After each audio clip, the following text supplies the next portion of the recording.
And now, stand-up community subscribers and listeners from around the globe, it's time to Stand Up with Pete Dominick, where we ask the important questions that impact you, your family, and your community. Such as, will plastic surgery better help me appreciate California cuisine? And with sanctions against Russia now taking effect, is it too late for a good old-fashioned Ukraine-Russia bake-off? And now, the podcast host who never misses a bake-off with his massive pie berry supply chain, Pete Dominick! You know, Pico, you might have had another shot at a career as a diplomat. I mean, a bake-off is a suggestion I haven't heard anyone make. That would be an amazing resolution if they could just figure it out. The logistics sound pretty tough, what with the former Soviet republics and satellite states. You know, I wish we could do it. It is scary times, and that is a really important issue that I'll get talking to about with both of my guests today, Barry Ritholtz and Wajahat Ali. Wajahat Ali, Bailout Allah. He is having a lot of fun making fun of his own name, and we had a lot of fun making fun of each other and life. Great conversations with both Waj and Ritholtz on today's show. Also, I want to just acknowledge that it seems like everybody is struggling a little bit. If you are not struggling a little bit, if you are thriving, if you are living your best life right now and not too concerned about things, that's awesome. Seriously, I'm happy for you. Let us know who you are, and we will celebrate you and take all the tips we can, because a lot of folks out there really struggling in a lot of different ways, including me, and I'm hearing from so many of you what is happening in the world, what is happening in your life, in your town, in your career. There's just a lot of confusion, a lot of sadness. I'm seeing my friend Emily Atkin coming out and saying that she's taking a break from her amazing news outlet called Heated, and she wrote this really important thing about resilience, which I highly recommend.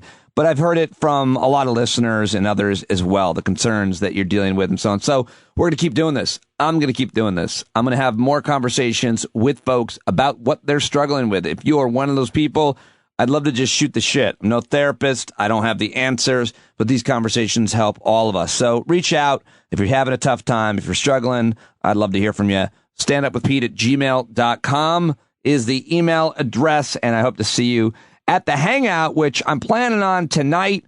I might at the last second move it to Friday. I'm sorry for the confusion. I will send out an email. I'm planning on tonight at 8 o'clock, but we will see. I got to get up early Thursday and drive the girls up to meet my parents. They're going to hang out with my parents for a couple days, which is awesome. So anyway, look for that email if you are a subscriber. And if you aren't, why not? Standupwithpete.com. Sign up now. Just $5 and you can be part of our community or more. A lot of you pay a lot more than that, and I can't do it without you. It's free, but it isn't cheap. I put a lot into it, and I need your support because this is my main gig. Stand Up with Pete Dominick each and every day. We'll get through it together, understand it together, and laugh while we're living in it together as well. Now, let's get to the news. Not a lot to laugh about. I'll try to find the levity anywhere I can. Here is what happened in the last 24. Well, here's a whole bunch of headlines about the same thing. The Washington Post. U.S. allies announced sanctions after Russian troops enter eastern Ukraine. President Biden describes Moscow's military advance as the beginning of an invasion. Uncertainty over what Putin will do next shakes up oil, natural gas markets. U.S. and European leaders respond to Putin with sanctions. Can they change his mind? In a Ukrainian city on Russia's doorstep, Putin's plan stir deep worries and defiance. The Drudge Report, Navy's maneuvering in the Mediterranean. NATO jets at high alert. Germany halts pipeline. Danger, cyber attacks on satellites. It's saying that the danger is cyber attacks on satellites. I don't think that headline is that there were cyber attacks on satellites, not to confuse you or scare you any more than you might already be. Here is President Biden yesterday talking about the Russian invasion of Ukraine, and let me press play. Mr. President, go ahead, sir. This is the beginning of a Russian invasion of Ukraine, as he indicated and asked permission to be able to do from his Duma. So let's begin to, I'm going to begin to impose sanctions in response far beyond the steps we and our allies and partners implemented in 2014. And if Russia goes further with this invasion, we stand prepared to go further as with sanctions. Yeah, he's talking about Putin referring to the Duma. That is his body of government, right? And so he's got permission from them. But that might be because they think that if they don't agree with him, they'll drink a poison right before they go to sleep, and then their face will bubble up, and then they'll slowly die. Here is one of the major announcements yesterday about the natural gas pipeline that was going from Germany all the way to Russia. Because of Russia's actions, we've worked with Germany to ensure Nord Stream 2 will not, as I promised, will not move forward. As Russia contemplates its next move, we have our next move prepared as well. Russia will pay an even steeper price if it continues its aggression, including additional sanctions. Let's get one more clip from the American president who said this. As I said last week, defending freedom will have cost for us as well and here at home. We need to be honest about that. But as we do this, I'm going to take robust action to make sure the pain of our sanctions is targeted at the Russian economy, not ours. And now let's hear from a guy who always wanted to be president but could never be president, but he is somehow the senator from South Carolina, Lindsey Graham, who's never seen a war he didn't want to send other people's kids to fight at. Of course, he doesn't have any kids of his own. I don't know why. I guess he just never met that special someone. Anyway, so much to like about him. I'm surprised he's alone. Lindsey Graham, I can't say enough bad things about him. Here he is criticizing President Biden, and of course he thinks Trump would have done a much better job keeping, or did do a better job keeping, Putin in check. So to President Biden, you said a couple of years ago that Putin does not want you to win because you're the only person that could go toe-to-toe with him. Well, right now, Mr. President, you're playing footsie with Putin and you're losing. Here's walking all over you and our allies. We have too many Neville Chamberlains in this world. We need more Churchills. All right, whatever he thinks that means, which is ridiculous. Now here's former U.S. ambassador to NATO and military man. It is Douglas Lute on ABC News with a warning. And if he crosses the border again with Russian troops, we should be very clear. We should be crystal clear. This is an invasion. We shouldn't get fixated only on Ukraine. Ukraine is the problem today, and it will be for weeks to come. But President Putin made clear in his speech that he's got ambitions beyond that. His ambitions beyond that are essentially to rewind the clock 30 years. All right, well, what are the right-wingers in American media saying? What is Sean Hannity saying about this? He's cheerleading for Putin. According to former Republican Joe Walsh, he said, keep it up, Sean. Keep cheerleading for Putin. You should be proud. And, of course, the United States will not get into a shooting war with Ukraine, nor should we. But Americans will pay a steep financial cost, and Putin has a very good shot of breaking up NATO as a result of this in ways that we can't imagine today. And our Western European allies that, because of Joe's energy policies, are reliant on that guy, that hostile actor, for the lifeblood of their economy. And then just before that, the most watched man on television said, what has Putin ever done wrong to us, to me, huh? It'd be worth asking yourself, since it is getting pretty serious, what is this really about? Why do I hate Putin so much? Has Putin ever called me a racist? Has he threatened to get me fired for disagreeing with him? Has he shipped every middle-class job in my town to Russia? Did he manufacture a worldwide pandemic that wrecked my business and kept me indoors for 2 years? Is he teaching my children to embrace racial discrimination? Is he making fentanyl? Is he trying to snuff out Christianity? Does he eat dogs? These are fair questions, and the answer to all of them is no. Vladimir Putin didn't do any of that. Oh, my gosh. Wow. Well, that is one way to convince people. Ben Collins tweets about that, NBC News reporter. He writes, Putin will never call you a racist for disagreeing with him. He'll only force stooges to sneak into your hotel room and hide poison in your underwear in an attempt to slowly kill you over the course of a flight. Yeah, because Putin, his henchmen, actually did that. Aaron Blake also said about that clip I just played for you, oh, this is fun. You could just pick virtually any nefarious person in the world of history and point out all the bad things that happened to you that they did not cause. Pol Pot. Did he personally come over your house and kick your dog? Did he steal your car? No, Pol Pot did not do that. So just a couple of smart comments showing how unbelievably absurd Tucker Carlson is, but unfortunately very convincing to millions and millions of Americans and the politicians who watch him and steal his dumb arguments every day. All right, now let's head to the White House press briefing room where Fox News' Peter Doocy with Jen Psaki. Here you go. The president said before he got here that Putin knows if I am president of the United States, his days of tyranny and trying to intimidate the United States and those in Eastern Europe are over. It's 2.5 years later. He is intimidating the United States and those in Eastern Europe. What happened? I'd hardly put it that way. I would look at it actually from the prism of the United States, and President Biden has rallied the world, rallied Europe to stand up against the efforts and the actions of President Putin. And we've laid out very clearly exactly $4 gas, $5 gas, however how you guys think it's going to go, something like that. It's not intimidating. You asked me if we were intimidated by the President Putin, and I think the evidence of that doesn't exist. Go ahead, Kristen. All right. Well, she got him, huh? Peter Doocy with Jen Psaki. Now here is Jen Psaki on President Trump praising Putin's moves into Ukraine. Did you hear about this? The Trump yesterday put out a statement praising Putin. Thank you, Jen. Does the White House have any reaction to former President Trump calling Putin's move yesterday genius and smart? Well, as a matter of policy, we try not to take advice from anyone who praises President Putin and his military strategy, which I believe is what happened there, expresses an openness to lifting sanctions about the seizing of territory in Crimea, or at any point in time told leaders of the G7 that Crimea is a part of Russia, regardless if they are a former president. So there's a bit of a different tactic, a bit of a different approach, and that's probably why President Biden and not his predecessor was able to rally the world and the global community in taking steps against Russia's aggression. Is there any fear that statements like that could turn support for Ukraine into a more partisan issue among the U.S. public?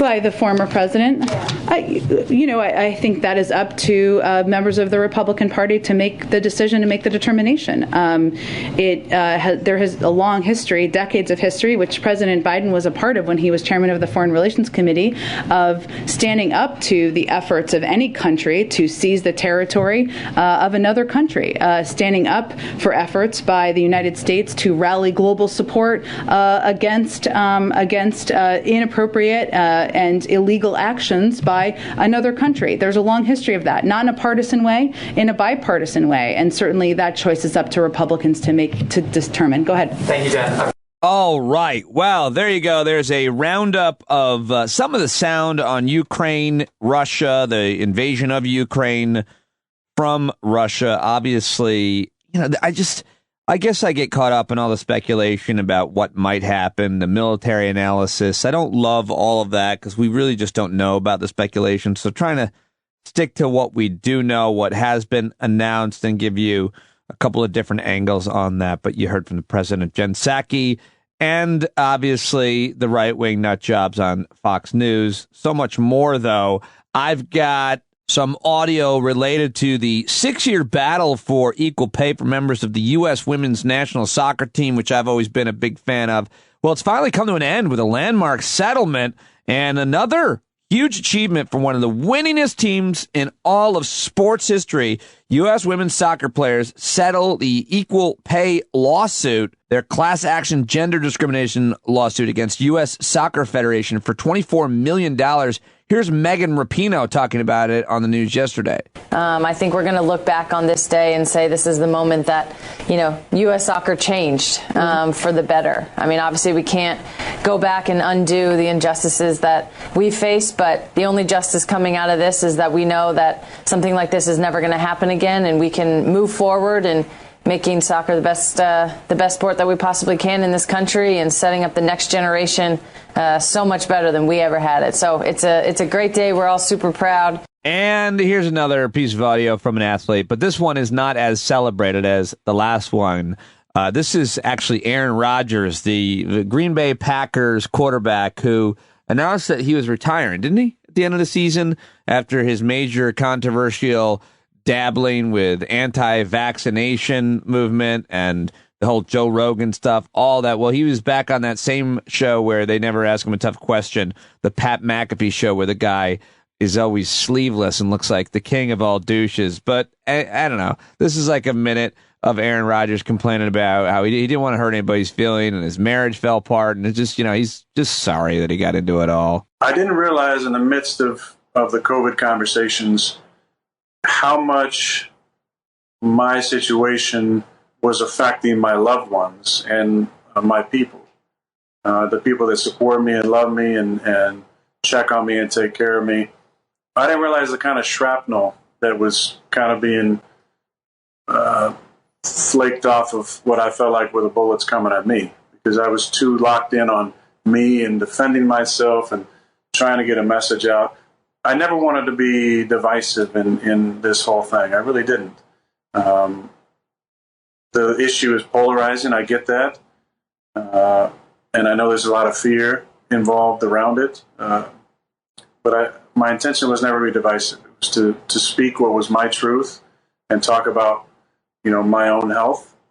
But I am very sorry to those people, Shay and my loved ones and my agents, Ed and Dave and you and the boys and my close friends like AJ and my teammates and the organization, my sponsors. This, I didn't realize the kind of shrapnel they'd be taking. It sounded like he was accepting an award, but it was just a really long-winded apology in hopes that he can win back some of the probably old sponsors and credibility that he once had as one of the most liked guys and then became one of the most hated guys. How could he not realize it's a tough apology to take? And, it would have been nice if he used certain adjectives like I was being selfish and pig-headed and ignorant and whatever. But I just didn't love that. Okay, well, that's all the audio I've got for you from the last 24, but I got a whole bunch more headlines and what we call the news dump. Pete Coe with a brand new jingle about that big, fat, giant black bear that keeps going into people's houses and eating pizza. 500 pounds eating machine, residents in a huff. Best just to leave Hank alone for today's news dump. That's right. Just leave Hank alone. He's not going to eat anybody. Just keep feeding him. Eventually, he's probably going to die under his own weight. There's no reason to put Hank down. Long live Hank. Is there a movement to support Hank? Give him some more pizza. Great job, Pete Coe. Great jingle, great intro. I don't say it enough. I should say it every day. I love them. They're always fun to look forward to. Okay, now let's get to some of those other headlines rapid fire style. All right, I should have mentioned this one at the top when I was reading the headlines about Russia invading into Ukraine, but very important. The president ordered more U.S. troops to Eastern Europe amid Russia and Ukrainian tensions. I don't think we're going to see any U.S. forces in direct combat in this conflict. That is for sure, from the air, sea, or land. But they're certainly going to be there in support roles and have a stronger presence. We've already deployed or repositioned some 6,000 U.S. forces to Germany, Poland, and Romania near the country's borders with Ukraine, as Russia's gathered an estimated 190,000 troops near its border with the former Soviet country and Belarus. Okay, so next I've got for you Ahmaud Arbery's killers found guilty on all counts in a federal hate crime trial.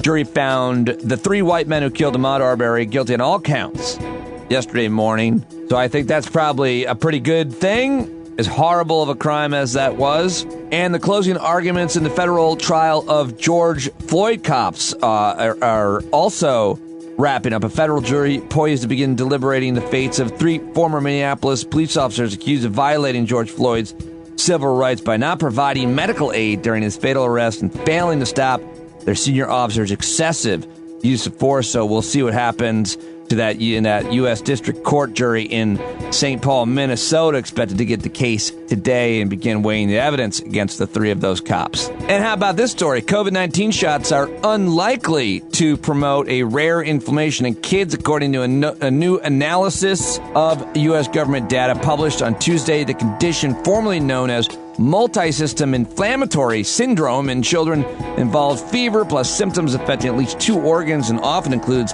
stomach pain and skin rash or bloodshot eyes. It's a rare complication in kids who have COVID-19 and very rarely affects the adults. The condition often leads to hospitalizations, but most people recover. So that's also good news. President Biden announced, major announcement yesterday, the goal is to cut into China's electric battery dominance in the industry. And yesterday he was in California and highlighted his efforts, touting our own efforts to mine and process lithium and rare metals necessary to create the technology that powers cars, electronics, wind turbines, and more. President Biden announced his administration giving $35 million to a company that mines rare earth metals near Nevada border in Southern California, and a lot more. So hopefully those investments pay off, because we need those batteries to be made here. New Jersey has notified 186,000 buildings and homes that drinking water is coming through lead pipes. Water systems are required to notify residents of the lead pipes, and it's crazy. They announced it on Thursday, and the announcement came on the heels of the lead service line replacement law, which was enacted in July 2021, that calls for replacement of these service lines by 2031. Thought that was a really important story. The Pentagon expected to okay National Guard for these truck convoys that are coming to D.C. Talked about this a little bit with Wajahat Ali, but the Pentagon likely to approve 700 to 800 unarmed National Guard troops in response to requests for assistance by the District of Columbia and the U.S. Capitol Police ahead of these planned truck convoys. The convoy planning to embark Wednesday from Southern California, and arrive in D.C. around March 5th. So keep that date on the books.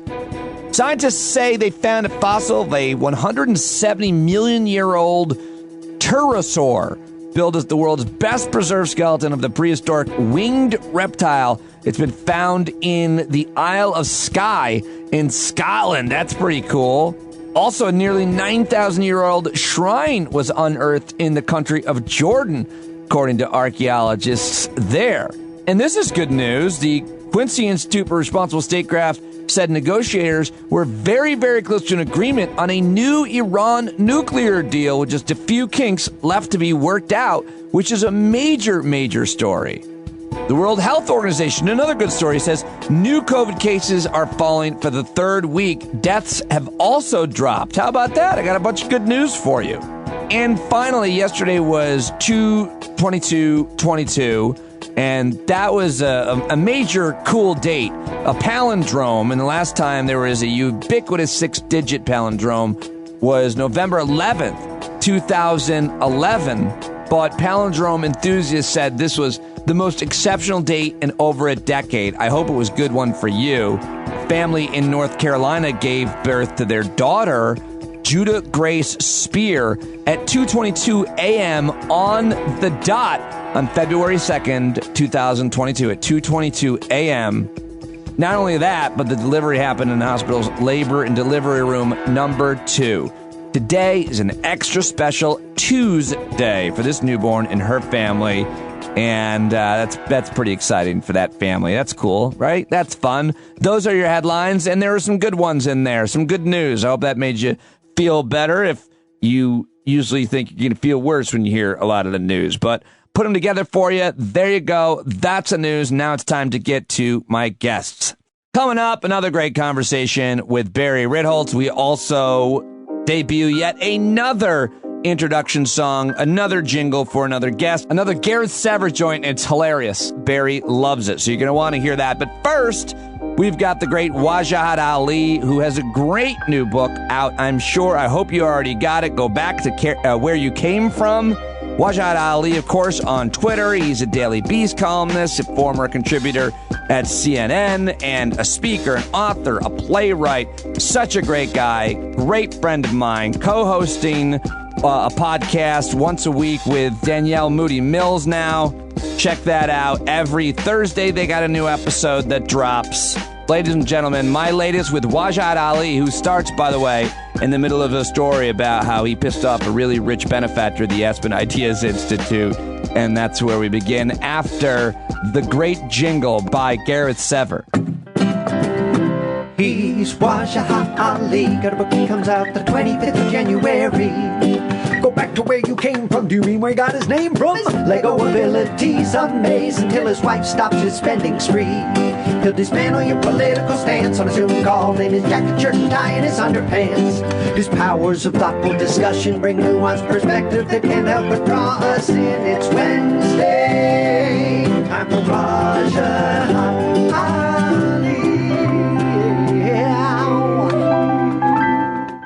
Yeah, but this was like a special event for their young crowd, which was like 40 plus.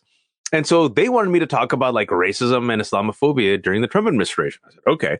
So I invited Julia Yaffe because I'm like, oh, good counter partner, woman, man, camera, TV. She's Jewish. I'm Muslim. We could talk about it. So I used kids' gloves. I eased into the conversation about white privilege and white supremacy, used humor. And as soon as I said white privilege, the major donor, who was this ice queen, who I called Aspen Karen, face contorted. And all of a sudden, she's shooting daggers at me. And afterwards, the lady who invited me, she goes, I invited you to piss her off. She's our major donor, and she needed to hear this. And all throughout the dinner, the private dinner I had afterwards, which was me and Neil, Katya, where we met for the first time, Julia Yaffe, and a few others, just passive aggressive barbs the entire time in my direction. You've got a sense of humor on you. So you're really just passive aggressive there, aren't you?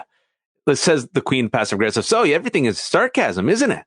Huh? And don't you think there's meritocracy? Huh? And what do you think about the new president who's white? Don't you think he deserves to be it? And I'm like, well, if he deserves to be it, sure. I mean, I'm sure it'd be nice if he could diversify, but if he's qualified. And she goes, thank you. And then afterwards, she wanted to set up a conversation between me and J.D. Vance. And she said I had to read Hillbilly Elegy. This was one of the wealthiest donors at Aspen. Well, if you would read Hillbilly Elegy, maybe you would understand the point of view of the whites better and have more of an appreciation for our struggle. Oh, the corporate millionaire known as J.D. Vance, who used his memoir to launder conservative talking points, and Appalachian writers then rejected him and wrote their own rebuttal. Is that J.D. Vance? By the way, the thing I didn't want people to think, white people suffer greatly. That's something different. Everybody suffers and has adversity that they try to overcome. Some of us do, some of us don't. White folks suffer in all kinds of ways, but that doesn't mean that it discounts the idea of just being privileged socioeconomically and in so many other ways. I felt a need for the old disclaimer because I didn't work hard, like I don't deserve it. I mean, it's a very Aspen thing. I sense that there too. But it was interesting with Aspen was that some of that clientele, which you always take the piss out of them during the Jeffrey Goldberg's comedy nights, which apparently the last one that we did was so bad that Jeffrey was traumatized and killed it, which I thought we were all pretty funny. The crowd was just weird. And the crowd had Barbara Streisand and Michael Eisner in it. Remember that? Yeah, they're billionaires in the crowd. Yeah. And then so you weren't getting the laugh, so you just made fun of them for being wealthy, and they all laughed. Yeah. You bombarded them into laughing. Yeah, I did a couple of credit default swap bits and got him back. You'd credit default, he's our guy.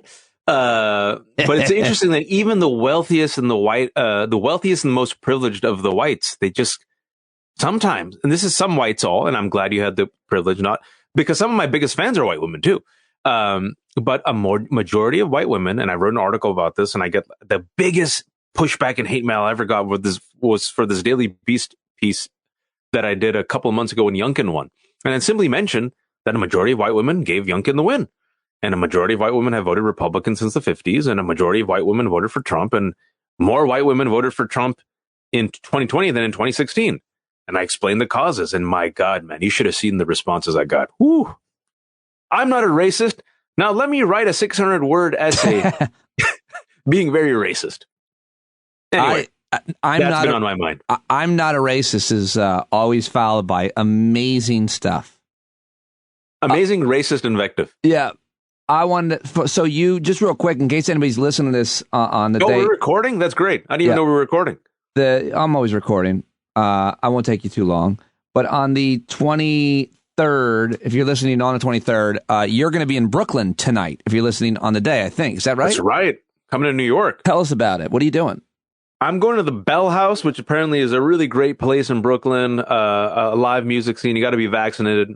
I think you got to be masked. And I'm doing an event, 1 hour event with my friend, comedian Hari Kondabolu. And actually, we're meeting for the first time. Oh, wow. He's great.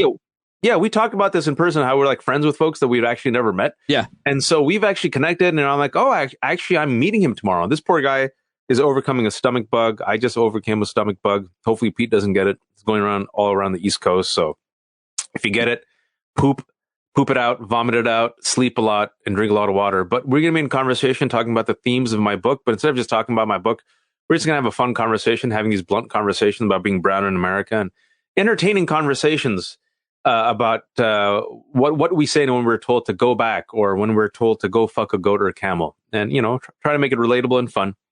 You get, do you get mail every day? Do you get actual email? Is most of the criticism and hatred come on Twitter? You collected so much of it and have had such fun with it throughout your career. You put it in the book, you put it up on Twitter. But I mean, I think sometimes the volume of it would surprise people. It would surprise me. Yeah, it had that. So to answer your first question, I get it via any platform. I'm like, here's a pigeon. Like, let me put this message in the pigeon's beak. I'm not a racist, but you have to have a black pigeon. Why not a white pigeon?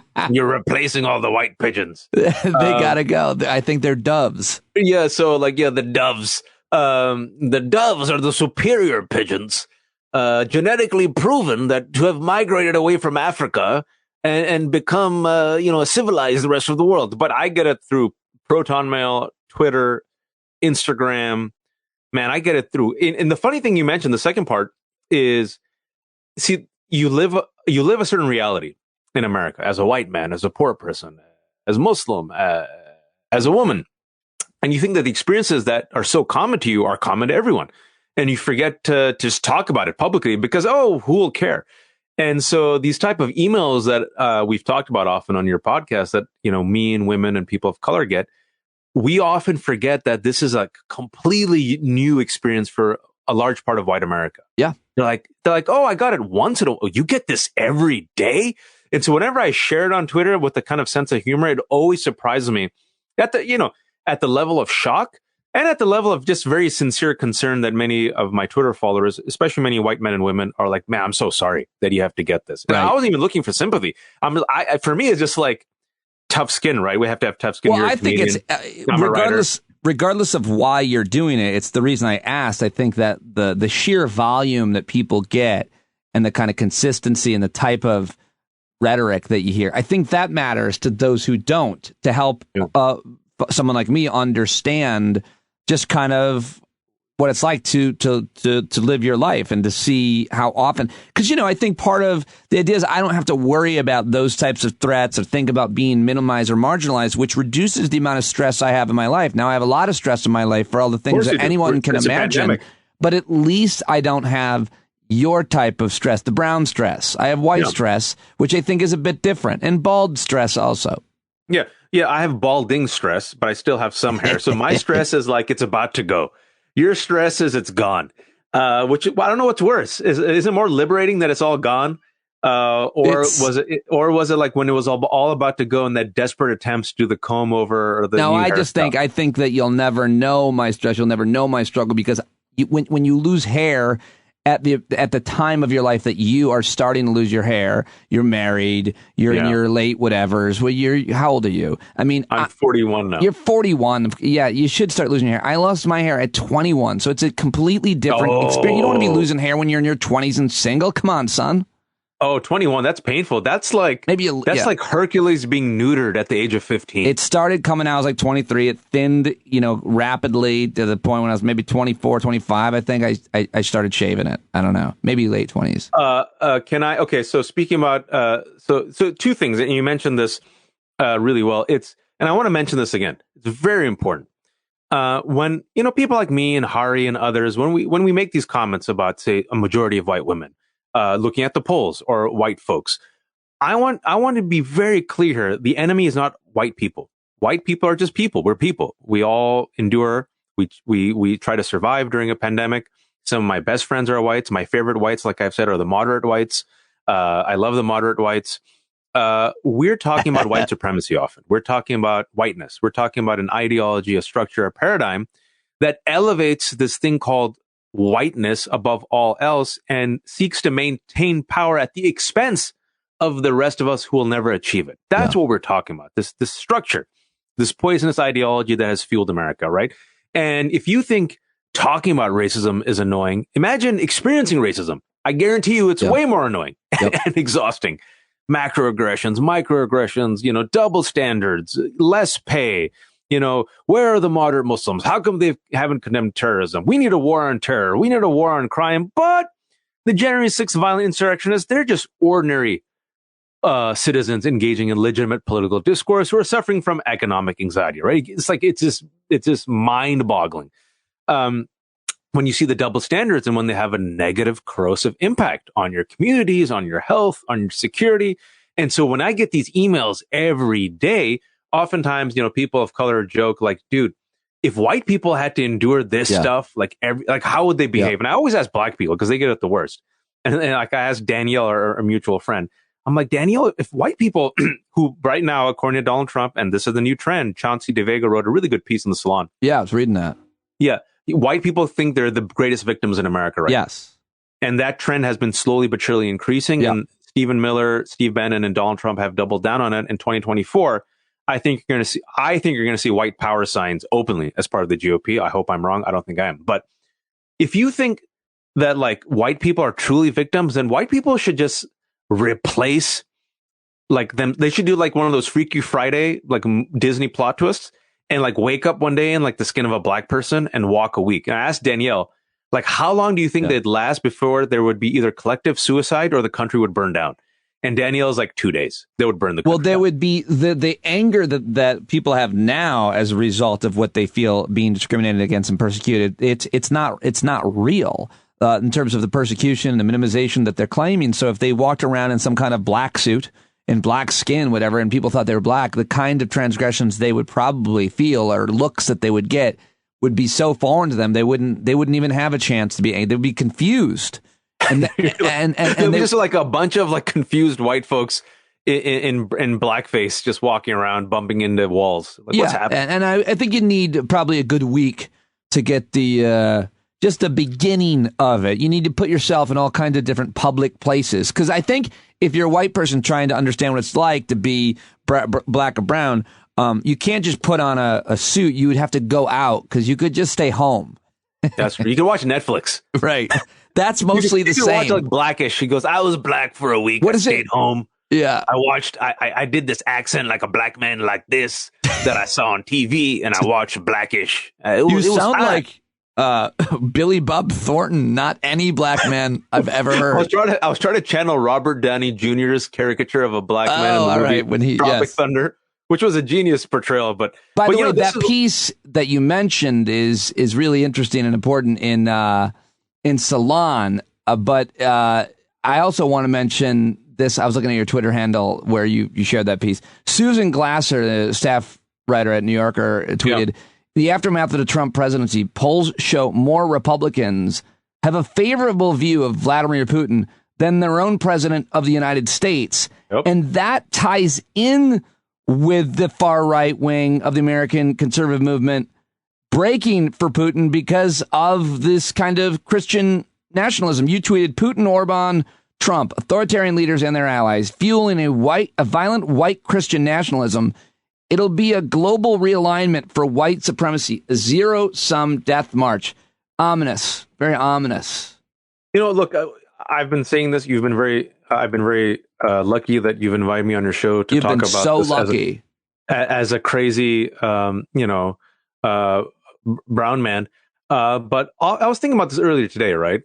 We're brown folks, and children of immigrants are never taught to flex. I always joke that if we were rappers, our raps would be like, we're pretty good. We're not bad, I guess. that would be our rap.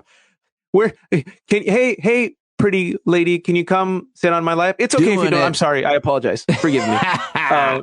But today I was trying to flex a little bit because everything we talked about and everything we warned as a result of experiencing this side of America, right? We gave the warning signs.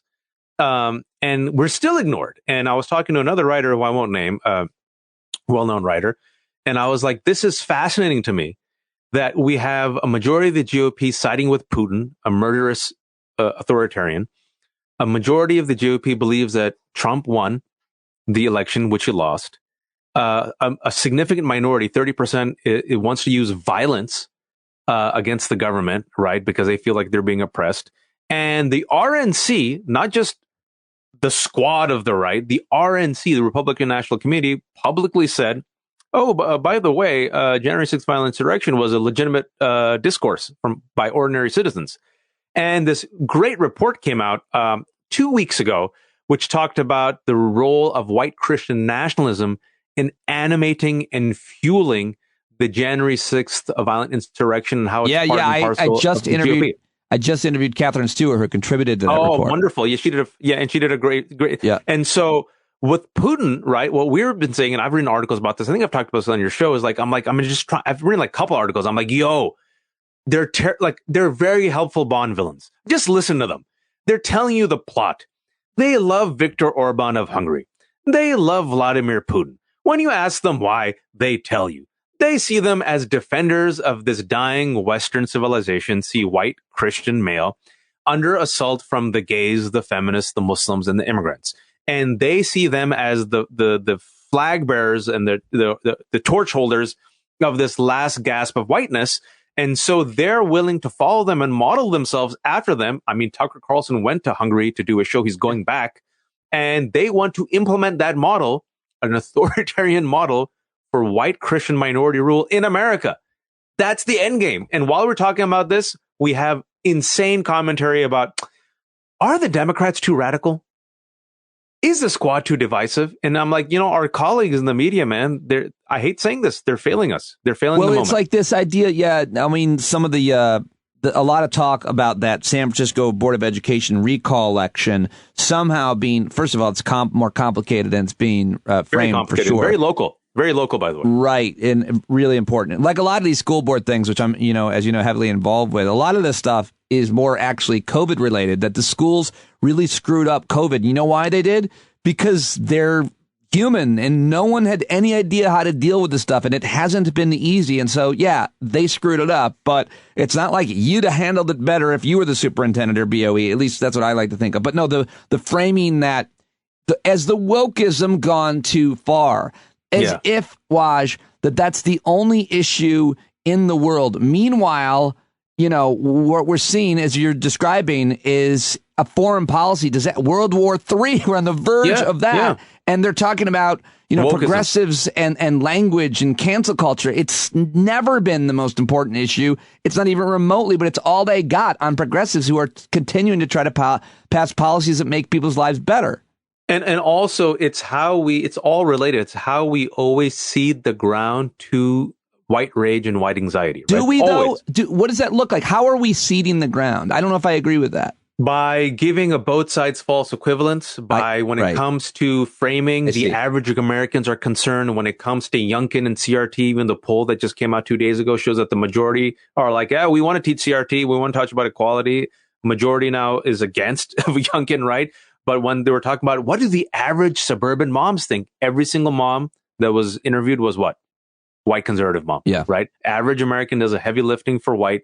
Rust Belt does a heavy lifting for white. The Axios did this huge hit piece on the squad where apparently Democrats were using Republican language to attack the squad as if the squad was the problem, not using any other data. But no one ever does. I'm still waiting for the piece where they go and talk to black and brown voters in urban cities, drinking coffee, asking them how the Republican Party can win them back. We still haven't seen that article. We still haven't seen that framing. You and me are not the average American. I'm like, don't a majority of people live in cities? We have rejected the GOP. Where's our elegy? Right. Where's our average American frame? And so that's why we cede the ground. And Republicans are very good at working the refs. Yeah. For those of you who play sports, right? If you complain enough, refs say, okay, we don't want to be seen as being too biased. So what they do is they eventually start giving you the calls. Right. And they work all the institutions, and every institution gets played by them. It's like Charlie Brown and Lucy. And we're on the side saying, Charlie, we're going to be like Tony Roma and call this play before it happens. Lucy is going to lift up the football. You're going to fall on your ass. Well, and then Democrats are like, oh, Lucy, why'd you do that? I don't know and why. Mitch McConnell's like, I'm never going to do it again. Just run one more time, Joe, and try to kick it. That's not bad. Now, the Americans are upset, and then there's black people. What was his quote when he's totally stepped in it? African Americans are voting as just as highest rates as Americans. I'm not racist. I don't have a racist bone in my body. Look at my Asian wife. Well, I kissed those Asian lips once. Marjorie Taylor Greene said on Alex Jones that because his wife is a Chinese American, she's also the labor secretary, that they're owned by China. That was the whole thing. She went down like he's feeling. Oh yeah, I forgot that. He's feeling Transportation Secretary Elaine Chao. Forgive me. He's feeling the racism of being. I'm sure he loves his Chinese American wife. He's got to be upset when they say things like that, and yet he's the leader of that shit. So I don't feel bad. Are they really upset? Look at Peter Thiel, man. Peter Thiel is a white nationalist funding white nationalism and the right-wing base. The dude's a gay dude. And right now in Florida, you have the don't say gay policy, which is an extension of CRT. We warned you. We told you CRT wasn't just against the blacks and the browns and the Muslims. The intersectionality of gay and white dude is something we could maybe unpack a little more, because I think he's more a white man than he is gay. And he's more of the a white privilege that comes out within the LGBTQ communities, right? That's and that, which is, in a quick aside, if Chappelle had focused on that, in his episodes, it would have been like on point, like just exquisite. Sure, but he decided to spend like four episodes on like transgender folks. I'm like, why, bro? He had like a beautiful, but exactly, the whiteness trumps his gayness, and he's like, yeah, they're anti-LGBT, but they're pro-white, and he's now the major funder. Peter Thiel is now the major funder. Well, and so they're like, to answer, you're saying like, well, shouldn't they respond to this? And shouldn't Mitch McConnell say, hey, they're coming after my wife? It reminds me of two things. That's that famous Chris Rock joke where, he's talking about like these deeply misogynistic, sexist lyrics in hip hop, and like women are like, you men need to treat us better. And they're sitting there dancing to the club as this guy's talking about like blinding women with his penis. And they're sitting there reciting the lyrics. And they're like, well, why are you dancing to this? And they stop and they go, he ain't talking about me. And they start dancing again. Right. Ain't talking about me. It's those gays. It's those Mexicans. It's those immigrants. It's those Muslims. This don't say the gay bill stuff is so, terrible. I wanted to point this out. A few appearances ago, yours here, I was talking about the CRT thing. I think I said something like, it just came out of nowhere. We didn't see it coming. And you were like, no, it used to be. It's the same thing we've seen over and over. It used to be called Sharia. And it was like, I have brought that point up so many times since you said it here. And the game plan, the names change, the strategies might change a little bit, but it's the same general strategy and idea. Same strategy, man. The anti-Sharia initiative, a manufactured boogeyman, right? A solution in search of a problem. I did this article, a pretty long article I did for Daily Beast to really break this down for Democrats, which of course no one read. It was in the summer, talking about right before the midterms. This is what the Republicans did. The incestuous network, how the network worked, grassroots, chose one locality, saw if it worked. Once it worked, implemented the entire framework, the grassroots groups, the mega churches, the podcasts, Fox News, the politicians, create a galvanizing issue. Boom. Gave it a facially neutral spin. Instead of anti-Sharia, became religious law for religious courts. And the intended effect then became it screwed religious minorities, but specifically Muslims. CRT against black folks, against trans, against feminists, now against Jews, now against LGBT. NT, and basically it can be used against anyone. Yep. What the worst part is, it's this type of terrorist network, right? It's type of terrorism, even paper terrorism, which what the right wing now is doing at local school boards is they're following the sovereign citizens group of literally what they call is paper terrorism, overwhelming school boards and city officials with BS paperwork and lawsuits and bankrupting them, basically. And so these people are hijacking our school boards, our city council, terrorizing us to the point where school boards, let's not forget, had to beseech Merrick Garland for protection. Yeah. Yep, yeah, and the majority just caves again and again. These dumbass truckers are now coming to friggin' DC. Yeah. What about that? I just heard about what are we hearing? They're organizing. Organizing to stop DC traffic, the nation's capital. These are the truckers, the Ottawa truckers, who are not from Ottawa and not truckers. Yeah, funded by right-wing movements, many American conservatives, who are an extremist minority, loathed by Canadians, because in Canada, unlike in America, the vaccines have not been politicized. So even conservative Canadians, and they're pretty right-wing there, they're like, yeah, this is a pandemic that's killing people. We like protections. Yeah. We want vaccines and masks. But they're coming to America now, where they already have movement. Candace Owens said that America should send troops to Canada to fight against Justin Trudeau Castro and his tyranny. Oh boy! So she anointed him a Cuban communist, and not worry about Russia. She goes, Russia's whatever, but like send trucks to. And this is the thing is, we laugh about it, but when these guys win in 2022 and 2024, think about the global realignment. You'll have a new Trump-like guy.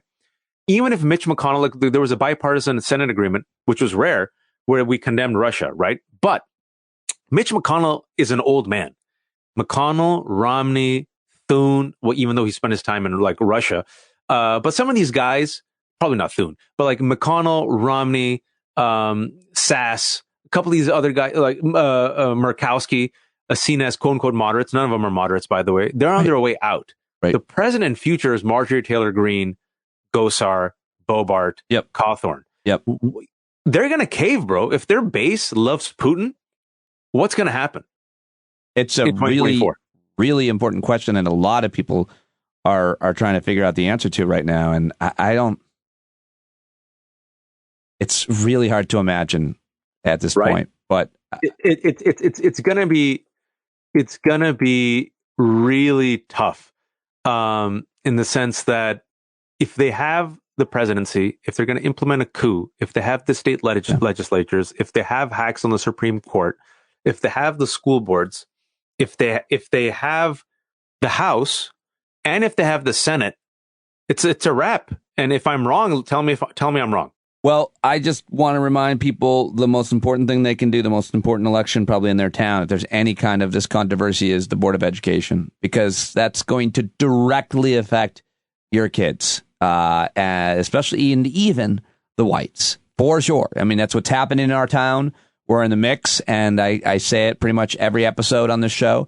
You got to get involved on the local level, and it's so easy to get distracted by national issues. But look what happened in your state, and look what happened in my community. It's happening right now, whether you like it or not. And so locally is a way to fight back, right? Because we can be so overwhelmed by the discussion that we're having about Russia and the world and Republican politics. But locally, Republicans have a very strategic, intentional goal of just overtaking it one by one by one by one. Yep. But we have the numbers. We just don't show up. That's right. As you know, when concerned parents show up, we drown them out. Yep. Like, it's not even close. Get organized. Find the people that are organized. Get on board. Join their calls. Join the movement. You don't have to even do anything. Just show up. Write a letter every once in a while. It's really not that much work to save your town, to save your state, your democracy, what's left of things. It's not that much work. You got to do it. You got to do it. We've gotten so comfortable. That's right. Not too comfortable. Oh, hell yeah. Yeah. I mean, I've got a shed. Yeah. Well, at least you have a shed. I don't even have a shed. You don't. You got to get. But like, you can hide in the shed. I just got to like. Where do you have a safe space in your house? Where you have 3 little kids? You're married. Do you have a place that you can hide anywhere?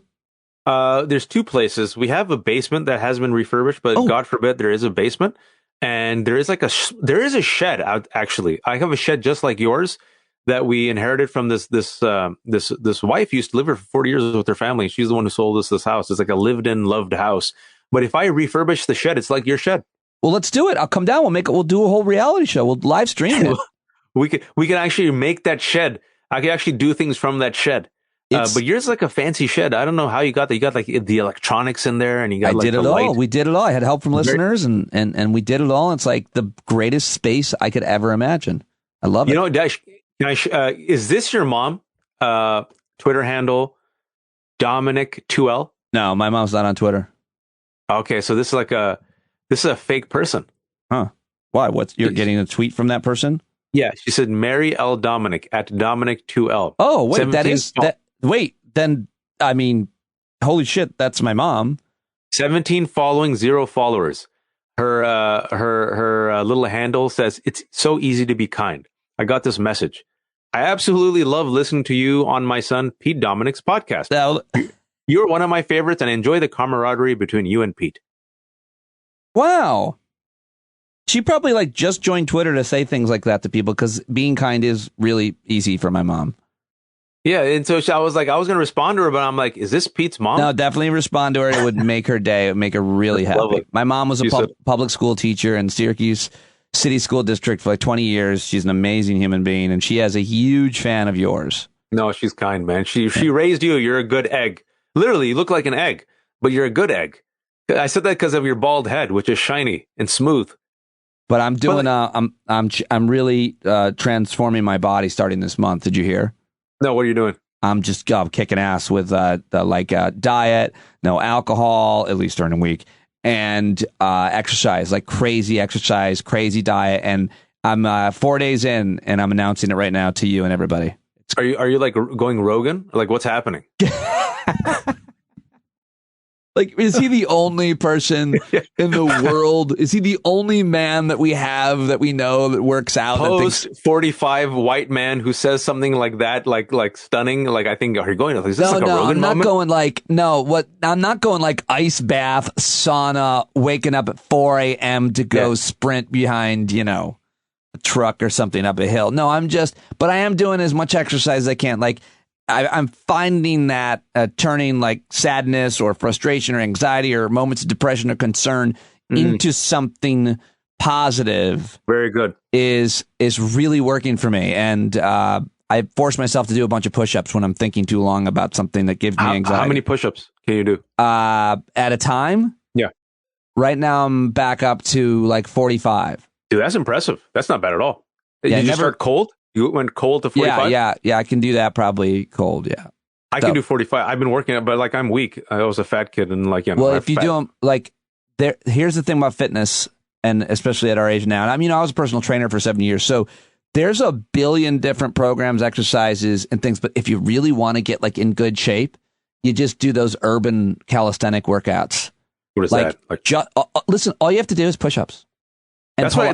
And if you can, every time I've done push-ups, side planks, and just planks, push-ups, and like jogging, walking, just like some movement. Yep.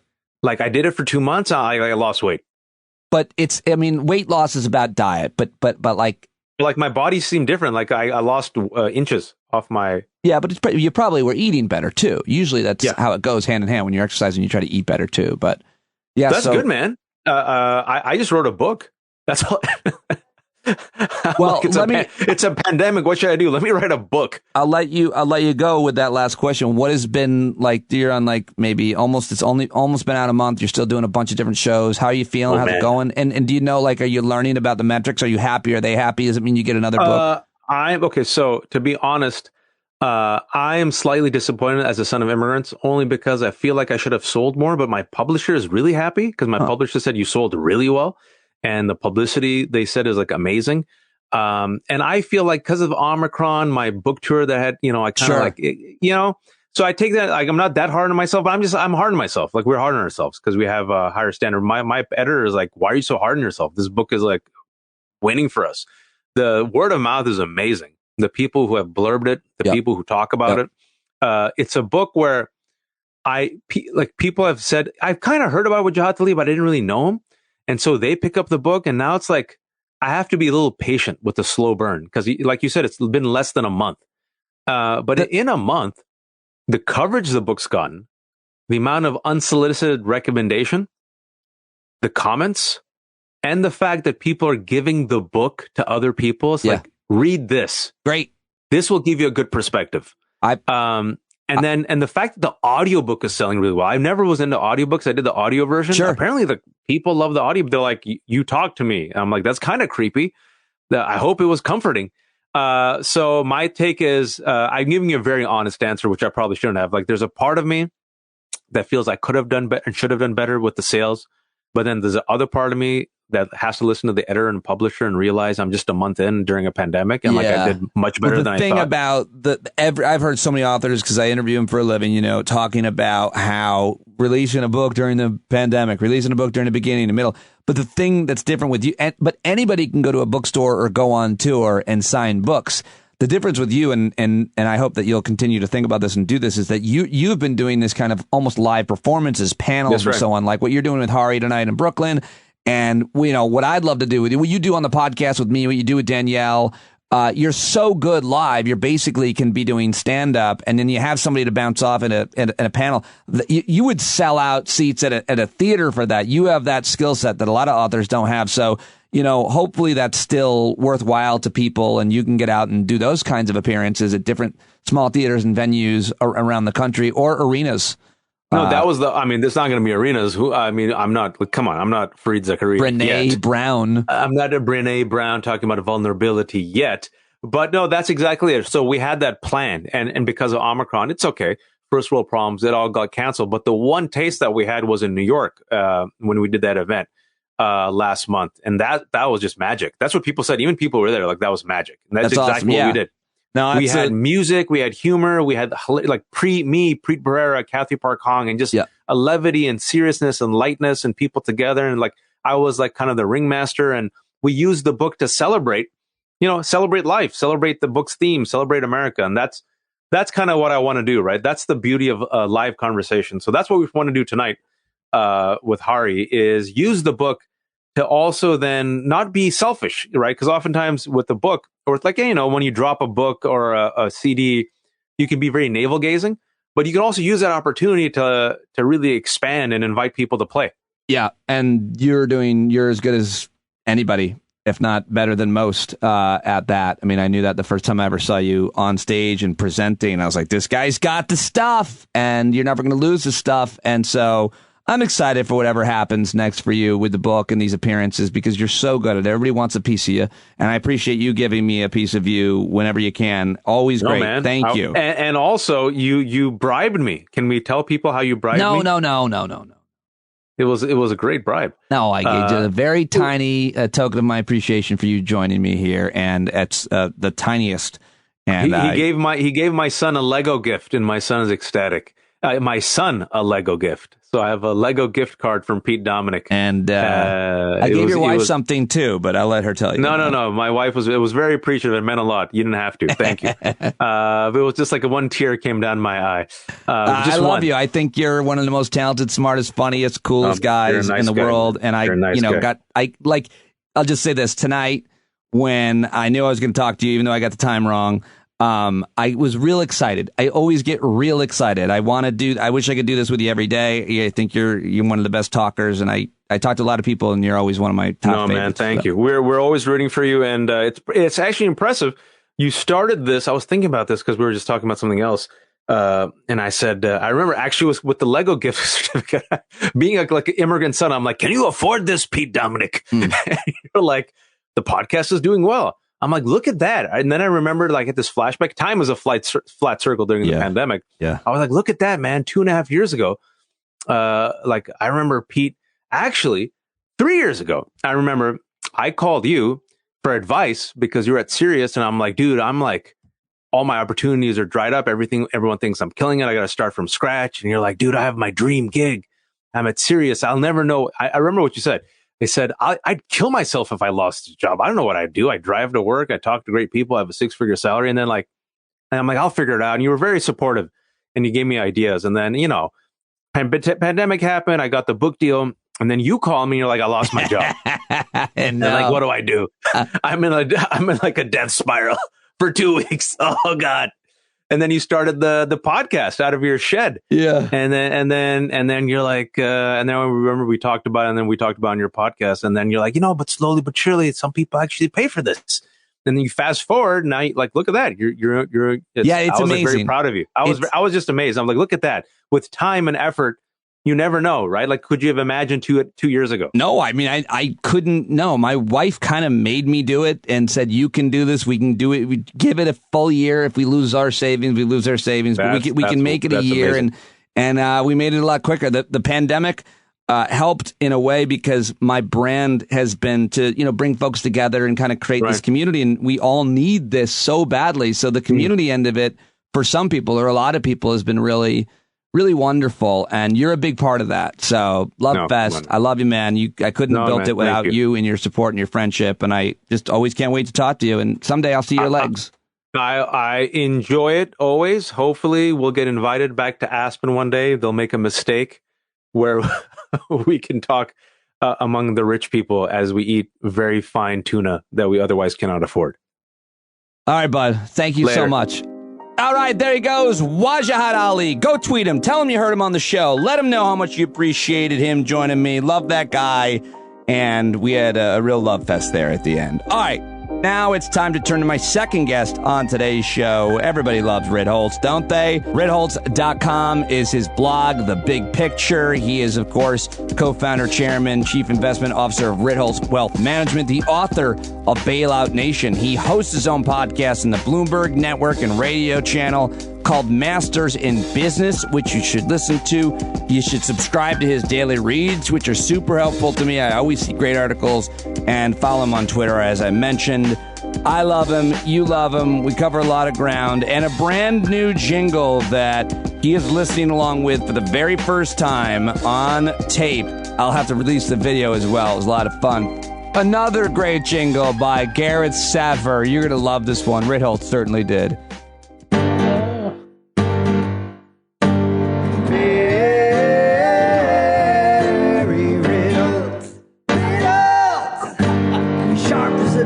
Understands the nuts and bolts of the inner workings of financial systems. That's he hilarious. can build your That's wealth great. like he's on a mission. He drives a real nice car, and he's got another car, and so many more. What are they all for?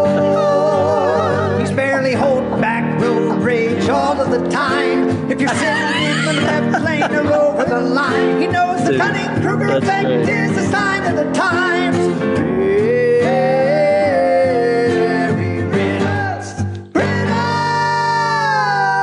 That's amazing. I don't think you heard it. He said he knows the Dunning-Kruger debate is a sign of the times. He worked at Dunning-Kruger.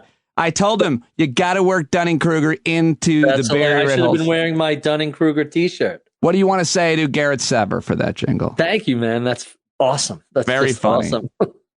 All right. Well, lots to talk with you about. Great to see you. Thank you for joining me. I wanted to ask you first of all, what does it mean that what's happening in Ukraine for markets with Russia and Ukraine? You also had a great post at The Big Picture. Which has more of an effect, Omicron variant or COVID, or these international situations like we're seeing, war, I guess?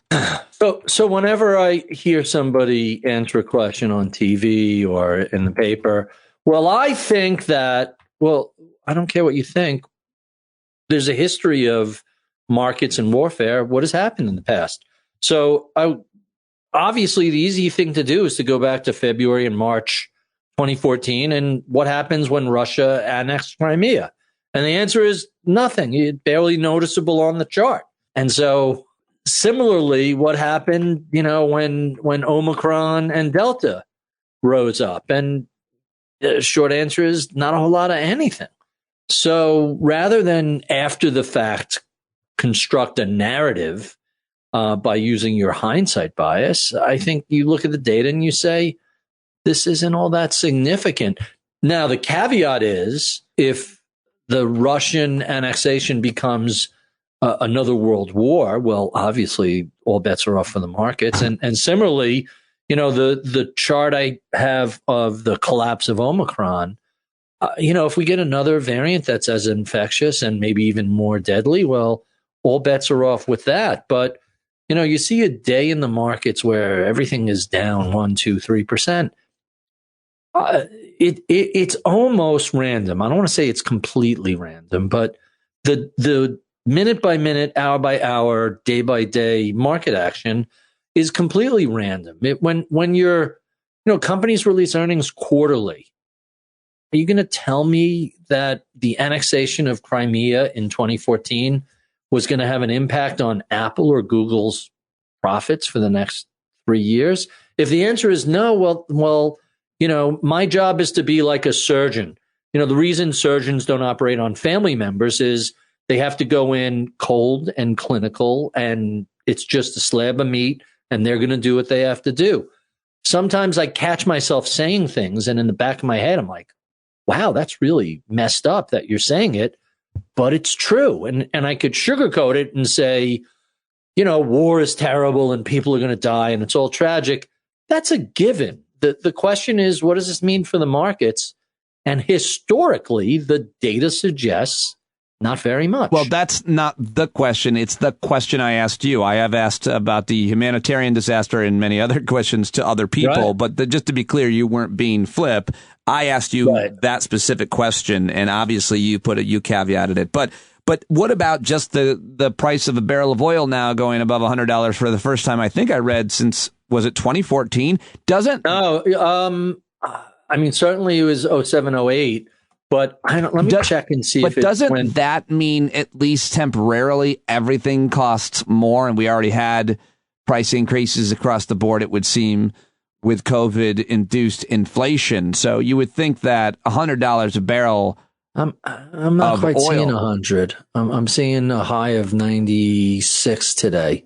Either way, is that not an issue? I mean, now. Well, you don't want to see oil persistently be high, but what we've seen in the past is when there's geopolitical turmoil, there's a tendency for oil to spike and then come back down just as quickly.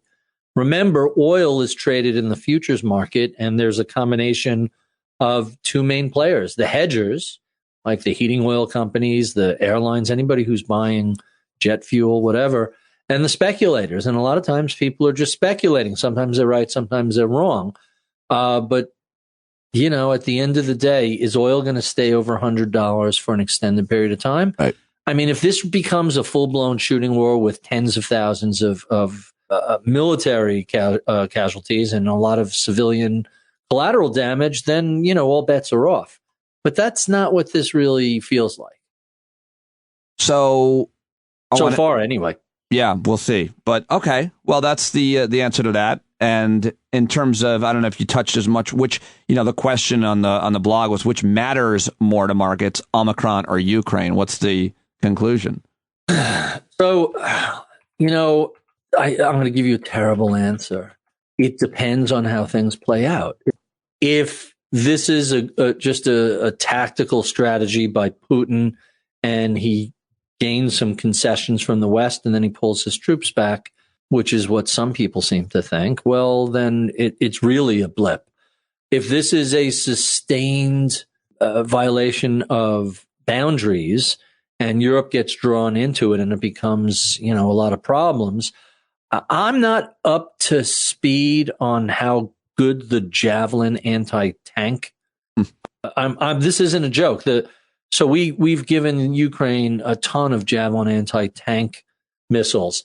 And the reason I say I'm not up to speed, like 10 or 15 years ago, those things were just, it was a game changer because you can have, 2,000 tanks and 100,000 men versus, 1,000 people that are properly armed.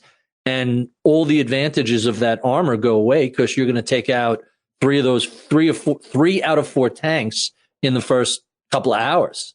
So suddenly you're just doing major damage. If they're still as effective as they were, it's a really powerful tool. But, technology moves forward, and I don't know if they're still as significant as they once were. P.S. Really interesting game theory about superpowers actually not fighting each other, but having proxy wars through third parties. This is not quite that, because this is Putin rolling into Ukraine and the U.S. and Europe arming and funding the Ukrainians. So this is pretty close to a real war. What is your point about the effectiveness of the Javelin missile? This is your war technology analysis? The threat is that Putin just rolls over the border with 2,000 tanks and essentially takes over the country. But if you inflict heavy damages and you bang, the first wave that comes over. The question is if they fight, how hard they fight, and most analysts not how hard they fight. The Ukrainians have been occupied on and off for 3 centuries. 60 Minutes had a really interesting thing recently about it. Yeah. So obviously they gave up their nuclear weapons when the Soviet Union fell apart because they really were never a nuclear power, Ukraine. But they have a history of being tenacious fighters and protecting their land. Yeah. And obviously the Soviet Union is 5 times the size of them, and their military is much bigger. The question is this hardware an equalizer? And it very much used to be some years ago. I don't know if it's still thought of as effective as it was, whenever the FGM 148 Javelin is an American man-portable fire-and-forget anti-tank missile fielded to replace the M47 Dragon. They're only about $200,000. Is that each. all they are? I'm looking at you're talking about it like $175,000, like you want to get one on their heat-seeking infrared guidance. It's fire and forget. I'm a big fan of that. The Javelin. Lock on before launch and automatic self-guidance. Now, when did they start selling those in Arkansas and Texas? Well, the Second Amendment guarantees everybody the right to advanced anti-tank weapon system. So, P.S. One day we'll have a whole conversation about the fraud that is the modern Supreme Court. But when you look at some of the opinions of Anthony Scalia on the Second Amendment, like a first-year law student could dismiss them. They're just so and yet a well-regulated militia. We're going to just omit that part. But anyway, this is going to be both tragic and fascinating. What unfolds, and I think the U.S. following. So Afghanistan was where we were attacked in 9/11. The war of choice in Iraq was a horrible, horrible strategic decision by the Bush administration. It allowed Iran to become dominant in the region. It allowed Putin to operate without any sort of restraints. And we've took our eye off the ball economically and allowed China to become, really an economic superpower. And that war of choice, Iraq had nothing to do with 9/11. They had nothing to do with WMDs. They had nothing to do with anything other than we're going to war. You guys gin up a reason for it. The ramifications for that we're still paying today, including not only the half-assed exit from Afghanistan, but the U.S. has lost the fire in the belly to fight these sort of wars to protect democracy. Afghanistan and Iraq basically left the country thinking, over there? No, over here. We don't want to deal with over there. Yeah, well, I mean, we were never fighting for democracy in any of those wars, from Vietnam to Korea to Iraq and Afghanistan. Certainly not the last two, but I mean, Vietnam was supposed to be containing. It was supposed to be. It was what a waste! What a waste of all those wars. We haven't had on the flight home from vacation. I watched Good Morning Vietnam, which I haven't seen in forever, and it's so. Not only is the soundtrack amazing, but it's so good, and you come away with that. Why the hell were we there? Yeah, because the sort of subtext throughout the film that you see the teletype machine printing out news stories is just the escalation from 10,000 advisors to 75,000 troops to 300,000 troops, and it's like, what is going on there? Well, the hubris of the experts that you would think you could win against guerrillas in a jungle or in Iraq or the mountains of Afghanistan, you knew, and it's just such a mess. And the idea, it's more than that, though. It's not just fighting guerrillas. It's you have to get the support of the population. Well, yeah, but you're not going to, because you're not from there. They don't want you there. Well, Afghanistan, because we were attacked, there was a widespread support for that. There was never really widespread support for any. For Afghanistan, yes, not Iraq. No, not in Afghanistan. For the invaders, they don't like people from other places in Afghanistan. Here's the more important question, because this is the debate about democracy versus authoritarianism. So if you want to get into that, I'd love to know what you think about the fact that so many folks on the right in America support authoritarianism. They even like this guy, Vladimir Putin. I don't really get that. Other than so when I was in law school, there was a woman I used to have this consistent debate with over states' rights. And understand, when you go into a courtroom, you're not walking into a courtroom with a philosophy that you have to be consistent. Your job is to provide the best legal counsel and defense for your clients. So there's no philosophical consistency needed. But when we used to just shoot the breeze and talk about different things, I was always struck by how the conservative student groups were very, very morally flexible as to what they supported and what they didn't. And my argument was always, look, if you want to live in a theocracy, if you want to impose your religious beliefs on everybody else, stop, pussyfooting around and just say it. Don't use states' rights, because this is back in the 80s. If you want to use states' rights, well, let's talk about legalizing marijuana, and let's talk about legalizing euthanasia for people with, terminal illnesses. And, oh, no, we're against those. Okay, so are you in favor of state rights, or is it really selective? My takeaway from my conversations over the years has been there is an attraction to raw exercise of power, not how can I use this power to enact my legislation that supports my beliefs, such as everybody should have health care or nobody should be denied the right to own a firearm, if those are your beliefs. But it was always triangulated about power, not about accomplishing an agenda. And as we saw the last election, one of the parties essentially didn't have a platform because they're not about policy, they're about power. Yeah, well, everybody's about power, but at least you had both parties that agreed with elections and the election outcomes. There's that also. That's what I mean. That's Putin, that's Trump, and that's Tucker Carlson. But The thing that shocked me so much wasn't Trump, but it was how many people. Look, you could think Tucker Carlson is a jerk or whatever, but you don't think he's. You never were going to expect that he was the disloyal opposition. What I mean by that is the loyal opposition, we all have the same goals. How we go about achieving those goals differed, and our disagreement stopped at the water's edge.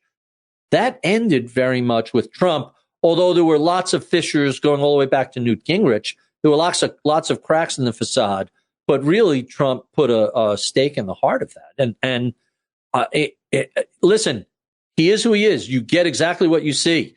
All the arguments, don't take him literally, take him fair. Throw that away. Trump is exactly who you see he is. That's it. There's no more, no less. No. The shocker wasn't him. The shocker were all the sycophants and other people who betrayed their own beliefs to suck up to power. And so, again, I'm not the world's biggest Lindsey Graham fan pre-2016, but you thought he believed in democracy. And now the takeaway is he believes in Lindsey Graham. He believes in survival. I mean, I don't know. It's so obvious. Of course, that's all it is. He'll do what he cozied up to John McCain. He cozied up to Donald Trump. He'll cozy up to whoever is in power. But McCain was a patriot, and McCain believed in democracy. Yeah, but if Graham cozied up with him, you thought they shared the same belief system. No, he had never had a belief system. Okay, so let me ask you about, though, going back to the blog. I thought it was interesting that you have this question, what has more of an effect on markets, Omicron or Ukraine? And then you got the brilliant David Kotok on your blog writing what long COVID means for financial markets. And this is a really interesting and important post for a lot of reasons. But, we can kind of try to define long COVID. But this is a well-researched, 10-point piece, and maybe I should be talking to him. But what do you want to say? It's on your blog. It's really good. Well, in fact, this is the second recent piece on COVID of David's that I put up because, first of all, David has been in the industry for 50 years. He's really thoughtful. He had done something, eliminate, right. He had done something some time ago where he wrote about states wanting to eliminate not just COVID vaccines, but all vaccines. And it was just as simple as really stupid sons of bitches not thinking through what they were saying when they said, we don't want children to be vaccinated. And as people worked their way through the legislation, whether it was Georgia or Georgia Senate Bill 345 or some of the other states that ran parallel, some of the other ALEC idiots that ran parallel, the whole thing is kind of shocking that nobody thought through, wait, if we get rid of all vaccinations, what does that mean for children? The whole thing is just mind-bogglingly. Yeah, he's got references to stupid. What happened with smallpox and what happened with polio in this piece, and so now that's his first piece. But the long COVID, that means for financial markets, I haven't seen anybody. We've lost somewhere between 10 and 20 million workers to long COVID. Goes one argument, and that's pretty shocking. How do we know? That seems. How do we get that data? So here's the fascinating thing, and he references this in the piece. In the U.S., where there's a hodgepodge of different healthcare systems and insurers and hospitals, getting some accurate data is really challenging. But we look at the U.K., which has national health insurance. Every doctor, every hospital, every prescription, it's all logged and tracked. And by the way, when people say, gee, how come the UK has so much higher death rate than most other countries? The answer is because they're actually tracking every last one accurately, right, or more or less accurately than most. So when we look at all of the things going on in the UK and say 9% of people who get COVID in the UK also get long COVID, assuming that genetically the British aren't all that different from us, the assumption then becomes, hey, you got 80, 90 million people in the U.S. who've gotten COVID. You probably have 7, 8, 9 million people who are long COVID. Now, some of them are kids and some are retired and some of them weren't working, but it still means, a million or 2 million people not in the workforce anymore because they're debilitated. It's just shocking and fascinating and terrible. I'm still not sure how to define long COVID, by the way. The technical there's a handful of ways to do it. He says it's a post-viral disease. What is long COVID? Describes a collection of lingering symptoms devastating the lives of many COVID-19 survivors. It also known as post-acute sequelae of COVID-19. Persistent fatigue. Some theory now is it's a blood disease and it has all sorts of blood diseases have impacts on the entire body. Well, I have no expertise in that space, but David has spent a lot of time researching it, and I'm happy. That's why I posted his stuff. No, it's good. I mean, I can see why if you have persistent fatigue, smart. Brain fog, and depleted energy, even after minimal effort, it's going to be hard to hold down any kind of job. So how are you going to do a white-collar job? How are you going to do accounting or tax work or legal work or any job that requires you to function? Listen, when I was in college and working my way through school as a waiter and a short order chef and whatever, I could do that on autopilot. Maybe not the greatest burger flipper, but I don't need to pay attention. Yeah, but you'd get physically fatigued with this too. Yeah. Right. So you can't do any kind of work, really. I mean, it's so debilitating, it would seem. Yeah. All right. What's the last thing I wanted to ask you? Wild card Ritholtz, before we go. I've got like 4 more minutes before I got to go take a daughter somewhere. So I was at a Caribbean island for vacation. Oh yeah, how'd you do? You went on vacation. I actually did want to ask you about that on the tape, the record. So first, and I referenced this in the piece today. First, it's kind of amazing that you got Karens and MAGA heads and other full functioning morons in the U.S. who are actively rooting for the economy not to recover, for people not to take vaccines, for people not to get boosted, to get sick, like rooting for America to fail. Again, back to the disloyal opposition. But when you have an island and you can control every flight in and out, and 75 or 70% of your economy is tourism, You say, hey, Karen, listen, thanks. Stay the fuck home. Yeah. Here are the rules. You have to show proof of vaccination and not just a scan of a fake vaccine card. You have to link us to your state healthcare provider and show proof that you were vaccinated. And second, you have to show proof that you're COVID negative within 3 days of flying here. So I don't want to see your test from a week ago. And so you arrive and, you go through the U.S., the airport, and then you sit in a plane for 3 hours, and then you land, and then you take a cab, and then you just end up at these gorgeous white beaches with turquoise water, and you take the mask off. And after 7 days, you start to get angry because it's like everybody here is enjoying life. And you know why? Because they're not idiots rooting for the country to fail. They're vaccinated, they're boosted, they're doing the negative COVID tests, they're respectful. Like there was no arguments in any store because you're required to wear a mask in a store, even though everybody on the island is vaccinated and COVID negative. And there's just none of the tribal bullshit we see here by the disloyal opposition rooting for the country to fail. Because if the country fails, then our guy gets elected again. And that's what's so different than it was, 20, 30 years ago. Yeah. No, it's you have to have a certain order of things. People have to, whether you want to or not, look out for each other to have a peaceful coexistence. It's not. Listen, I was not a fan of Trump's, but I was rooting for the vaccine to work. Yeah. The problem is he's such a pathological liar. It's out in August. No, it'll be out in October. No, it'll be out in December. And it wasn't until 2021 that we really saw widespread vaccination distribution. But I got to give him credit. He greenlit spending a shit ton of money to get the vaccination going. mRNA had been in development for a decade anyway. You have to give him credit. No, you do not. You do not. I'll tell you why you don't have to. Accomplishment of the Trump administration. No way. And I'll tell you why you don't have to.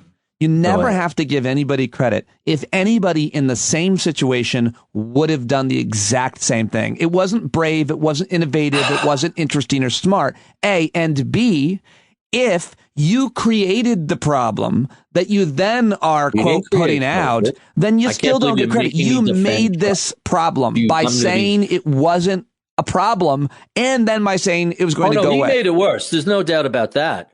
But, I just had the same conversation with my sister who torments my brother. And I'm like, Joe, you got to give Rich credit when he does the right thing. What about this and this and this? Yeah, those were dumb things.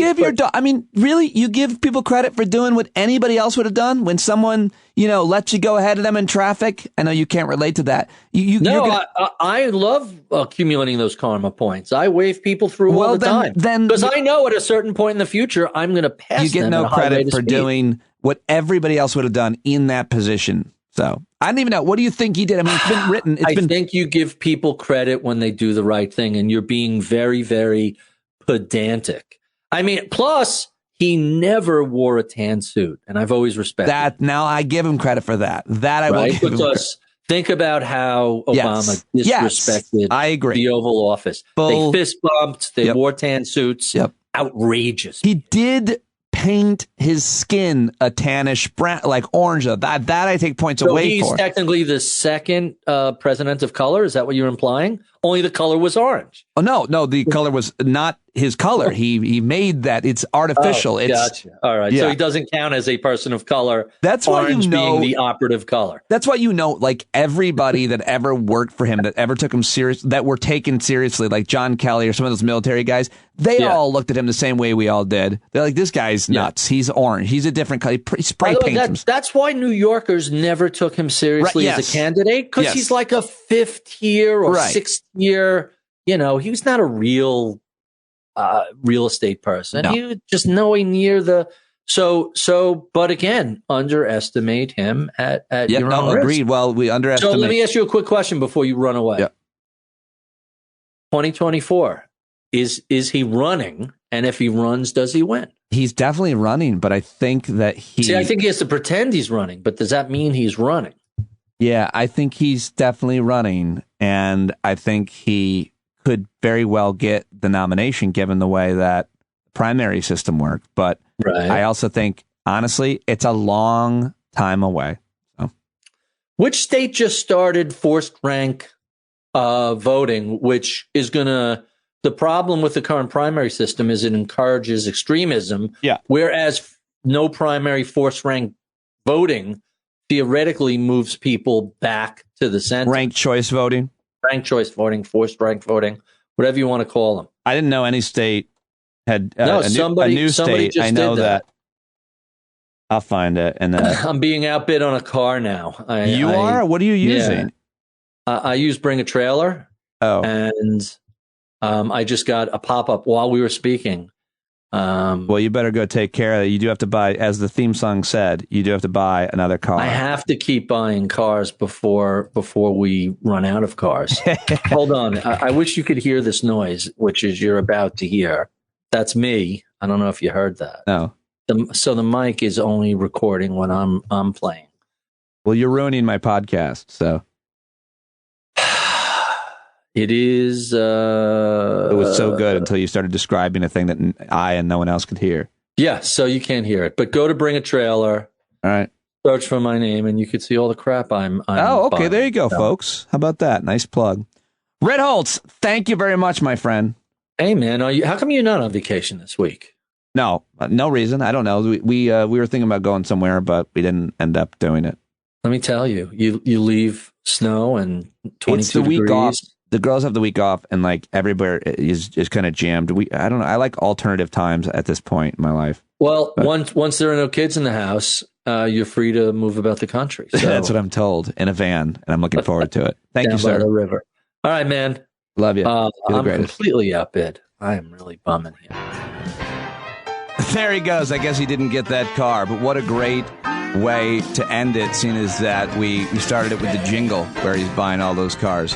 Anyhow, I am very happy whenever I talk to Barry Ritholtz, and I hope that you enjoyed today's conversations. What a show. What a show. Wajahat Ali, Barry Ritholtz, thank you very much for joining me and for supporting the show, everybody.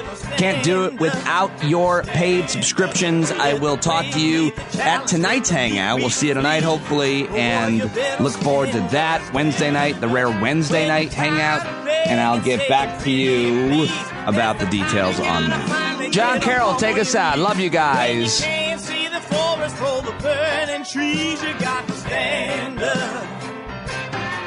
Hey, you've been sitting so long, you got the creaky knees, you gotta stand up, stand up. I think your driving wheels been leaking grease, boy, you better stand up, stand up. Well, there's a whole lot more of us who know what's right. They'll keep right on ignoring us if we keep sitting tight. You got to open up the window to let in some light. You gotta stand up, that's right. You got to rise up, you got to stand up, you got to stare the devil straight in the eye. We got to let him know it's his turn to go. See it clear when all you hear is a lie.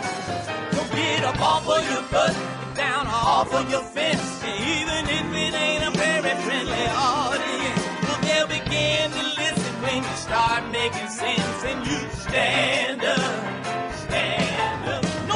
Point your rifle to defend your town. Just stand up, stand up.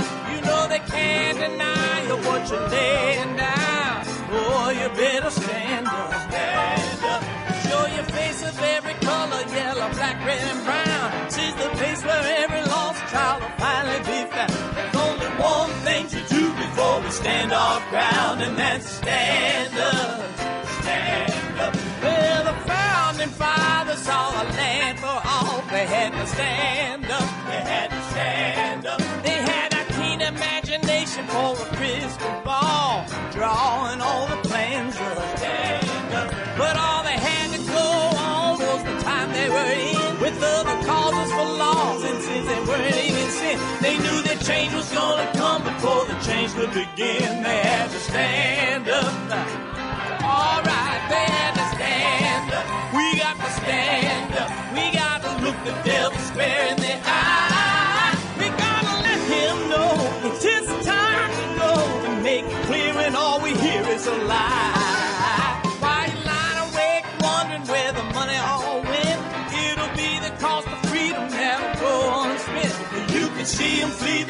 of that experiment if you stand up. All right, we got to speak up, we got to reach up and raise your voice in every way you know how. Don't be toes up, you got to show up. Ain't no better time to do it but now. No need to pledge allegiance to no wanton tribe. Rise up, show obedience to the voice inside, and listen well and it'll tell you not to run and hide. It says stand up.